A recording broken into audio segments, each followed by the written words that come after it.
President. Høy sysselsetting avgjørende for verdiskaping og velferd. Det avgjørende at samfunnet legger til rette for at kvinner kan delta i arbeidslivet på lik linje med menn, og at arbeidet de utfører verdsettes likt.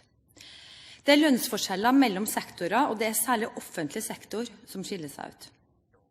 Det viser med all tydelighet at Norge har et av verdens mest kjønnsdelte arbeidsmarked. Det gjør at kjønnsforskjellene forsterkes. Yrkesgrupper som dominert av kvinner kommer systematisk dårligere ut både i lønns- og arbeidsvilkår enn yrkesgrupper som dominert av menn. Dette forteller oss at det nødvendig å gjøre noe med de strukturelle forholdene på arbeidsmarkedet. Et arbeidsliv uten systematiske lønnsforskjeller mellom kjønnene krever også politisk vilje til å foreta grep som vil ha betydning for lønnsforskjellene i Norge.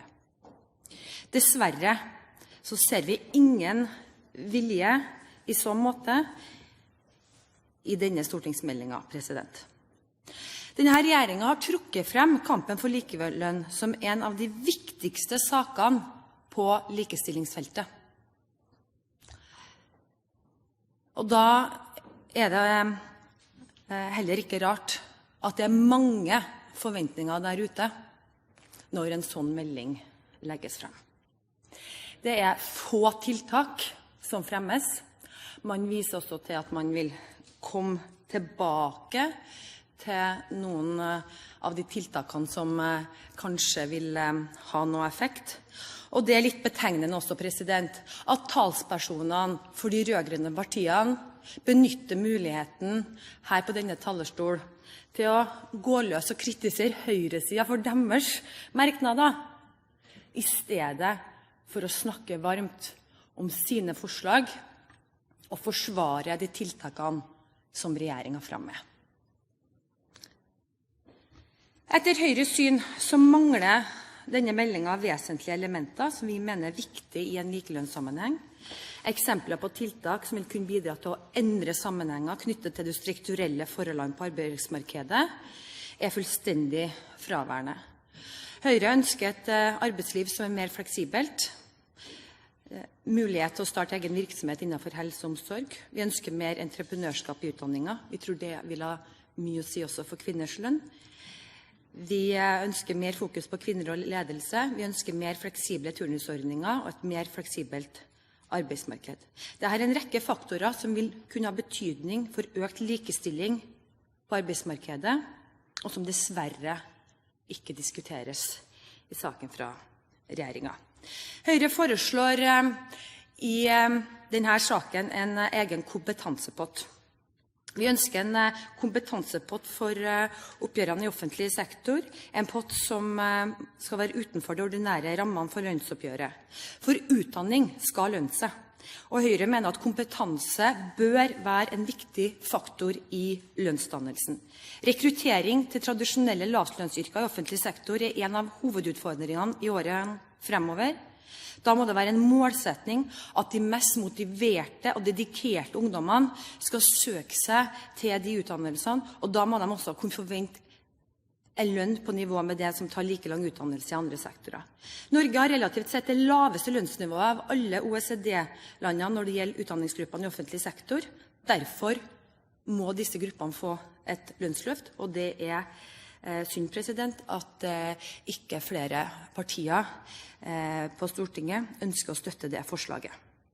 Utdanningssystemet må på en bedre måte enn i dag legge til rette for at unge mennesker gis kunnskap om mangfoldet av muligheter som finnes både innenfor utdanning og yrke. Meldingen lanserer få nye tiltak, og Høyre mener at et samarbeid med arbeidslivet og innføring av entreprenørskap på alle nivå i utdanningsløpet bør benyttes som virkemidler for å sikre større reelle muligheter for ungdommer. Høyre vil også likestille mor og far. Vi mener at det avgjørende for familien at arbeidsgivere og samfunnet legger til rette for et godt familieliv. Da handler det om også likestilling i hjemmet, og det får man da først og fremst ved å gi like rettigheter og like muligheter. Det også synd at de rødgrønne fortsatt ikke ønsker å ta de nødvendige skrittene for å gi far like rettigheter som mor. Da blir det åpnet for adgang til replikkordskifte. Ja, kanskje det var noen forslag representanten skulle ta opp som nå ikke opptatt. Ja, men da har du gjort det. Nå har jeg gjort det. Da har representanten tatt opp de forslag som ellers ble kommentert i innlegget. Da blir det replikkordskifte. Det første replikant representanten Tove Karoline Knudsen, og neste replikant representanten Gina Knudsen Barstad. Tove Karoline Knudsen, vær så god. President, Høyre vil ha mer konkurranseutsetting og markedsstyring i helse- og omsorgssektoren, og mener at dette skal få opp kvinnelønna. I Oslo har Høyre og FrP prøvd dette, der store internasjonale konsern med adresse skatteparadis driver de konkurranseutsatte sykehjemmene. Det har ført til bruk av mindre kvalifisert arbeidskraft, gjennomsnittlig mindre lønn til de ansatte og dramatisk dårligere pensjonsforhold. Og man har heller ikke sett at disse fører til mer innovasjon i denne sektoren, for eksempel omsorgsteknologi, som faktisk det offentlige driver med. Mitt spørsmål i eldreomsorgen, hvor så store deler av kostnadene knyttet til lønn og pensjon til de ansatte, hvordan skal de kommersielle aktørene få ut sitt utbytte, uten at det betyr at man presser ned og ikke opp kvinnelønna? Hofstad Helland, vær så god. Ja, president. For en tid tilbake så var jeg besøk i Sverige, besøkte det svenske sykepleierforbundet. De jo en ivrig pådriver for at flere av deres sykepleiere og hjelpepleiere skal ha mulighet til å starte egen virksomhet.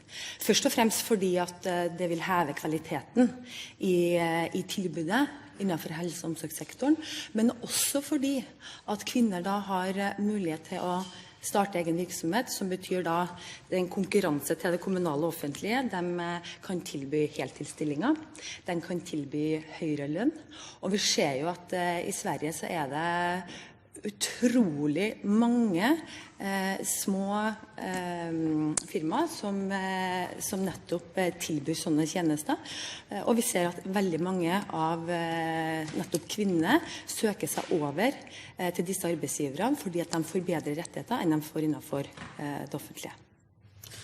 Da neste replikant representanten Gina Knudsen Barstad, som så langt siste inntegnet replikant. Knudsen Barstad, vær så god.